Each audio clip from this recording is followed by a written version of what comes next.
لو انت عايزاه حقيقي يندم، خليه كل ما يتدور يبصلك بعد ما يقارن وما يلاقيكيش فيهم، يلاقيكي عالية، يلاقيكي سعيدة، يلاقيكي ناجحة، يلاقيكي مكسرة الدنيا، يلاقيكي لاقية نفسك من غيره وثابتة نفسك من غيره، وعرفتي تعيشي من غيره بعد ما كنتي بتقولي مش قادرة أعيش من غيرك.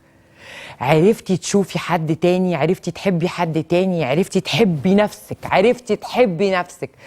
هلو يا مان، انا عرفت احب نفسي، انت كنت بالنسبه لي حاجه مكمله. انت قاعد اهلا وسهلا، هننبسط وهنتجوز، حضرتك مش قاعد يلا مع السلامه وهنبسط وهتجوز.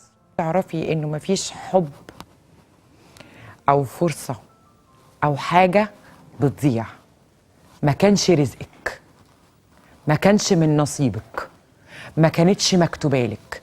ليه؟ ليه يا رضوى ما كانتش مكتوبه لي؟ ده انا كنت بحبه، ده انا كنت ده انا كنت ده انا كنت ده انا كنت علشان ربنا بيدينا اللي احنا محتاجينه مش اللي احنا عايزينه.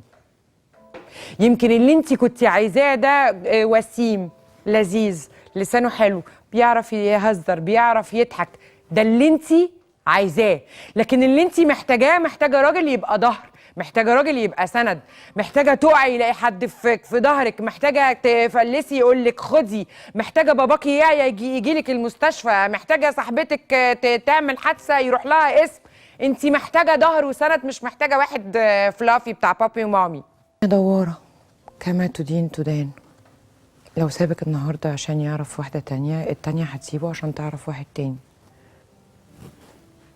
الدنيا دواره، وتأكدي مهما شفتيه دلوقتي مبسوط معاها وصورهم، سمعتي انه خطبها، سمعتي انه اتجوزها، الدنيا داين تدان، وربك اسمه العدل.